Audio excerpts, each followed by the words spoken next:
नमस्कार, मैं वरुण कुमार। आज है मंगलवार, बज चुके हैं रात के 10 और मैं हाजिर हूं लेकर आपका पसंदीदा कार्यक्रम मनी टाइम। चलिए देखते हैं आज की तमाम बड़ी खबरें। पहली खबर एलआईसी से जुड़ी है। एलआईसी शेयर होल्डर्स को मिल सकती है बड़ी सौगात, डिविडेंड देने पर होगा विचार। भारतीय जीवन बीमा निगम के आईपीओ में पैसा लगाने वाले निवेशकों को अब एक बड़ी सौगात मिल सकती है। एलआईसी ने कहा कि अगले हफ्ते 30 मई को होने वाली बोर्ड मीटिंग में समाप्त तिमाही और वित्त वर्ष के लिए ऑडिटेड फाइनेंशियल रिजल्ट पर विचार किया जाएगा और मंजूरी दी जाएगी। इसके अलावा बोर्ड मीटिंग में निवेशकों को डिविडेंड देने पर भी विचार किया जाएगा। इस खबर के बाद मंगलवार को बीएसई पर एलआईसी के शेयर में 2% मजबूती देखने को मिली। बीमा कंपनी के शेयर 17 मई को स्टॉक मार्केट में लिस्ट हुए थे। सरकार ने आईपीओ के जरिए एलआईसी के 22.13 करोड़ शेयर बेचे थे। टैक्स बचाने के लिए मिलेगा एक और ऑप्शन। सेबी ने म्यूचुअल फंड कंपनियों को दी पैसिव ईएलएसएस लाने की मंजूरी। सेबी ने पैसिव फंड के लिए इक्विटी लिंक्ड सेविंग स्कीम यानी ईएलएसएस लाने की इजाज़त दी है। इससे लोगों को टैक्स बचाने का एक और ऑप्शन मिल सकता है। ईएलएसएस के तहत आयकर की धारा 80C के तहत 1 साल में 1.5 लाख रुपए तक के निवेश पर टैक्स बचाया जा सकता है। सेबी ने कहा कि आगे चलकर म्यूचुअल फंड कंपनियां पैसिव फंड्स के लिए भी ईएलएसएस लॉन्च कर सकती हैं। जो फंड सक्रियता से मैनेज किए जाते हैं उन्हें एक्टिव फंड और जो निष्क्रियता से मैनेज किए जाते हैं उन्हें पैसिव फंड कहते हैं। पैसिव फंड असल में किसी खास इंडेक्स या बेंचमार्क की कॉपी करते हैं।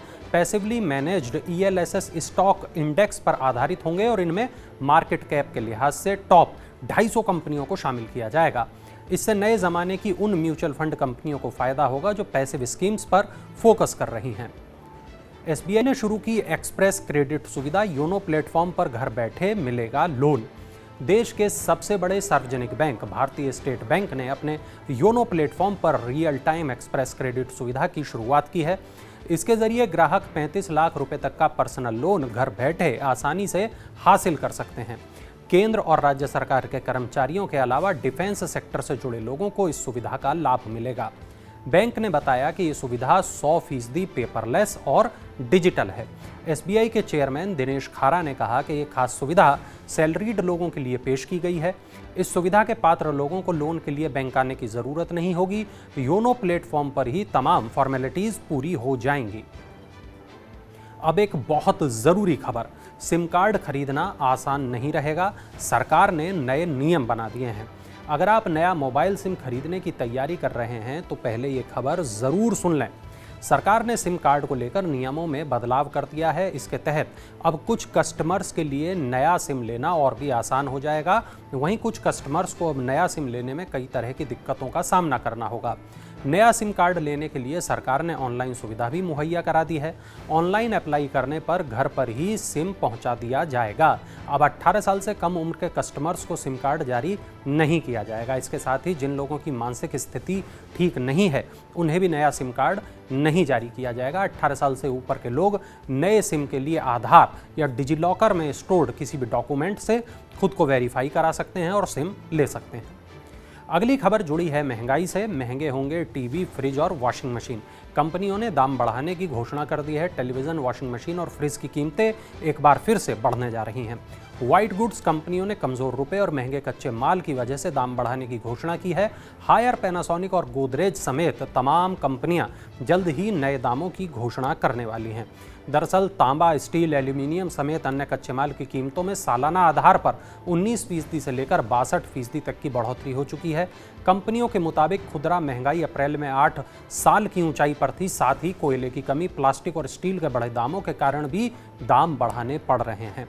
कंपनियों का कहना है कि महंगाई और मूल्य वृद्धि में अंतर अभी भी करीब 15% है। यदि कच्चे माल की कीमतों में कमी नहीं आई तो कंपनियों को अगली कुछ तिमाहियों तक हर तिमाही 3 से 4% दाम बढ़ाने को मजबूर होना पड़ेगा। इलेक्ट्रिक वाहन खरीदने पर रियायत मिलेगी। आइए जानते हैं किस राज्य ने नई नीति का ऐलान किया है। राजस्थान सरकार ने इलेक्ट्रिक वाहनों को प्रोत्साहन देने के लिए राजस्थान इलेक्ट्रिक वाहन नीति को मंजूरी दे दी है। नई नीति के तहत इलेक्ट्रिक वाहनों के खरीदारों को एसजीएसटी की भरपाई की जाएगी। साथ ही ऐसे वाहनों की खरीद को प्रोत्साहन देने के लिए एक मुश्त अनुदान के रूप में बैटरी की क्षमता के अनुसार दोपहिया वाहनों को 5,000 से लेकर 10,000 रुपये प्रति वाहन और तिपहिया वाहनों को 10,000 से 20,000 रुपये प्रति वाहन का अनुदान दिया जाएगा। इसके अलावा राज्य में इलेक्ट्रिक वाहनों को मोटर वाहन टैक्स से भी छूट प्रदान की जाएगी। इस नीति के लागू होने से राज्य में डीजल पेट्रोल के वाहनों से होने वाले प्रदूषण में कुछ कमी आने का अनुमान है। इन दो बैंकों ने बढ़ा दिया है एफडी पर इंटरेस्ट रेट, ग्राहकों को फायदा होगा। आईडीएफसी फर्स्ट बैंक और जना स्मॉल फाइनेंस बैंक ने फिक्स्ड डिपॉजिट पर इंटरेस्ट बढ़ा दिया है। आईडीएफसी फर्स्ट बैंक ने 7 दिन से लेकर 2 साल तक की अवधि वाली एफडी पर ब्याज दरों में 100 बेसिस पॉइंट की बढ़ोतरी की है। आईडीएफसी फर्स्ट बैंक के ग्राहकों को अब विभिन्न अवधि की एफडी पर 3% से लेकर 6% तक का ब्याज मिलेगा। पहले ब्याज की दर 2.5% से लेकर 5.75% थी।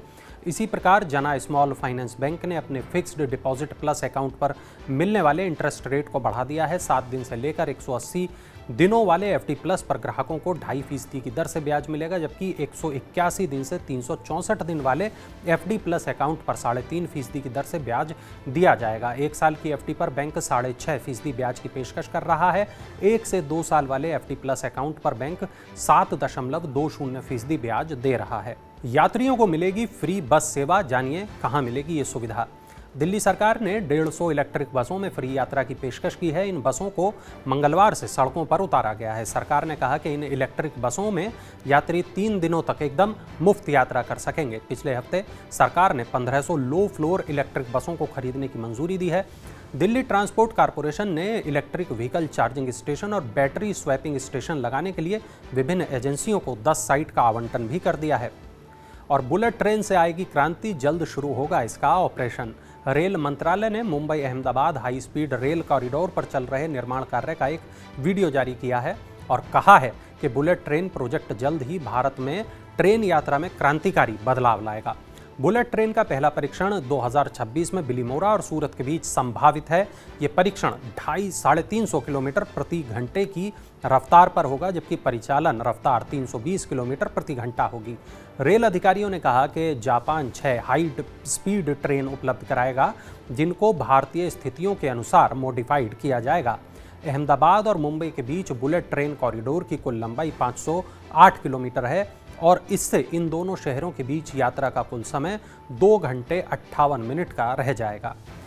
चलिए अब नजर डालते हैं आईपीओ अपडेट्स पर। Online hotel booking company OYO सितंबर के बाद अपना आईपीओ लाने की योजना बना रही है। कंपनी ने इस संबंध में सेबी को पत्र लिखकर अपने आवेदन को अपडेट करने का अनुरोध किया है। कंपनी ने आईपीओ से 8,430 करोड़ रुपए जुटाने के लिए पिछले साल अक्टूबर में सेबी के पास आवेदन किया था। कंपनी सितंबर तिमाही के बाद आईपीओ इसलिए लाना चाहती है क्योंकि तब तक उसे वित्तीय प्रदर्शन में सुधार आने की उम्मीद है। डिलीवरी कंपनी डेलीवरी लिमिटेड के शेयर मंगलवार को 487 रुपये के इशू प्राइस के मुकाबले लगभग 2% प्रीमियम के साथ शेयर बाजार में लिस्ट हुए। बीएसई पर शेयर करीब 1.25% की बढ़त के साथ 493 रुपये पर लिस्ट हुआ। बाद में ये 7.5% से ज़्यादा उछलकर 524 रुपये पर पहुंच गया। एनएसई पर इसने 1.68% की बढ़त के साथ 495 रुपये के भाव पर शुरुआत की।